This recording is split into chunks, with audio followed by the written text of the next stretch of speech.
बॉलीवुड अभिनेत्री श्रद्धा कपूर के भाई सिद्धांत कपूर को लेकर एक बड़ी खबर सामने आई है। बीती रात यानी रविवार को सिद्धांत कपूर को बेंगलुरु के एक होटल में रेव पार्टी में शामिल होने पर पुलिस रेड के दौरान हिरासत में ले लिया गया है। बेंगलुरु पुलिस की ओर से मिली जानकारी में सिद्धांत कपूर का नाम कथित तौर पर ड्रग्स लेने वाले 6 लोगों में शामिल है। खबर है कि एक्टर की मेडिकल जाँच कराई गई है, जिसमें ड्रग्स लेने की पुष्टि हुई है। पुलिस की ओर से मिली सूचना पर कार्रवाई करते हुए MG रोड पर एक होटल पर छापा मारा गया। इस दौरान वहां एक रेव पार्टी के जश्न में कई लोग शामिल थे, जिसके बाद पुलिस ने छापेमारी कर नशीली पदार्थ के सेवन के संदेह में कई लोगों के नमूने जांच के लिए भेजे। इनमें पॉजिटिव रिपोर्ट आने वाले 6 लोगों के नाम है।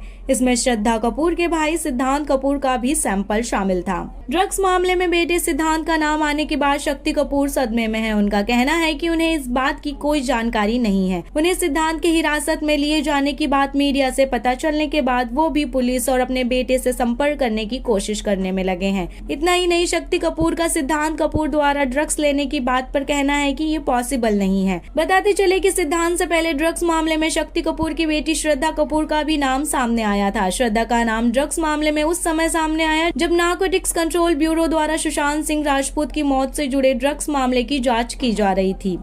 क्या अपने देश में फ्यूल क्राइसिस शुरू हो गई है? ये सवाल इसलिए क्योंकि देश के कुछ हिस्सों में पेट्रोल पंप ऑपरेटर सप्लाई में प्रॉब्लम का हवाला देते हुए लिमिटेड टाइम के लिए पेट्रोल और डीजल बेच रहे हैं। दरअसल इंटरनेशनल मार्केट में कच्चा तेल महंगा हो रहा है, लेकिन डोमेस्टिक मार्केट में पेट्रोल और डीजल के भाव नहीं बढ़ रहे हैं। ऐसे में ऑयल मार्केटिंग कंपनियों का नुकसान बढ़ता जा रहा है। अपने नुकसान को कम करने के लिए ऑयल मार्केटिंग कंपनियां बिक्री में कमी लाने पर फोकस कर रही है।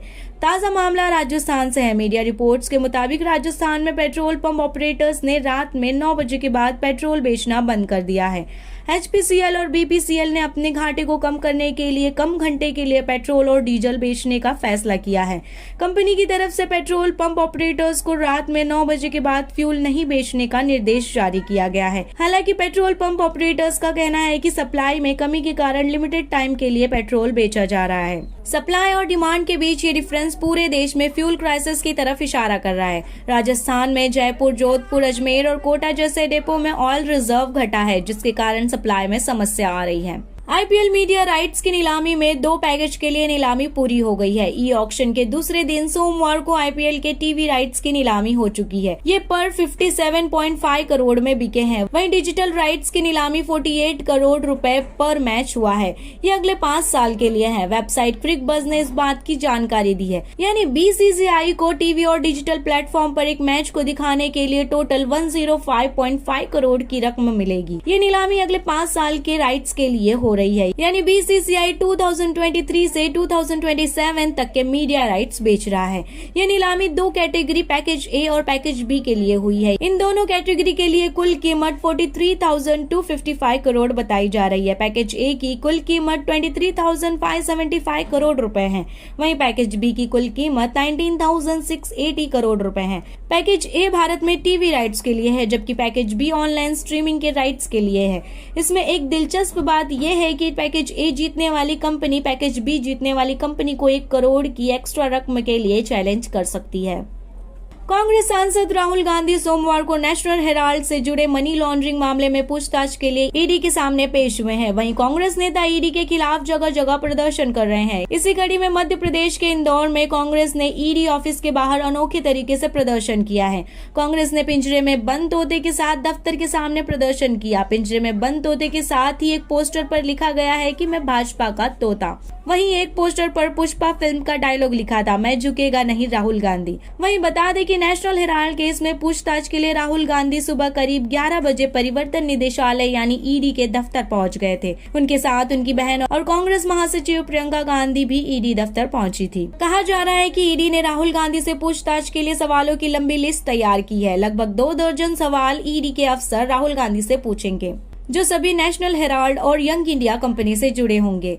अब जानते हैं क्या है नेशनल हेराल्ड केस। साल 1938 में कांग्रेस ने एसोसिएट जर्नल लिमिटेड नाम की कंपनी बनाई थी। इसी के तहत नेशनल हेराल्ड अखबार निकाला जाता था। एजेएल नाम की कंपनी पर 90 करोड़ से ज्यादा का कर्ज था और इसी को खत्म करने के लिए 26 फरवरी 2011 को एक और कंपनी बनाई गई, जिसका नाम था यंग इंडिया लिमिटेड। कांग्रेस ने 26 फरवरी 2011 को इसकी 90 करोड़ रुपए की देनदारी को अपने जिम्मे ले लिया था। इसका मतलब ये हुआ कि पार्टी ने इसे 90 करोड़ का लोन दे दिया। इसके बाद 5 लाख रुपए से यंग इंडिया कंपनी बनाई गई, जिसमें सोनिया और राहुल की 38% की हिस्सेदारी थी। बाकी की 24% हिस्सेदारी कांग्रेस नेता मोतीलाल वोरा और ऑस्कर फर्नांडिस के पास थी। इसके बाद एजेएल के 10-10 रुपए के 9 करोड़ शेयर यंग इंडिया को दे दिए गए और इसके बदले यंग इंडिया को कांग्रेस का लोन चुकाना था। 9 करोड़ शेयर के साथ यंग इंडिया को इस कंपनी के 99% शेयर हासिल हो गए। इसके बाद कांग्रेस पार्टी ने 90 करोड़ का लोन भी माफ कर दिया, यानी यंग इंडिया को मुफ्त में एजेएल का स्वामित्व मिल गया। बीजेपी के राज्यसभा सांसद सुब्रमण्यम स्वामी का आरोप है कि ये सब कुछ दिल्ली के बहादुर शाह जफर मार्ग पर स्थित हेराल्ड हाउस की 1600 करोड़ रुपए की बिल्डिंग पर कब्जा करने के लिए किया गया है।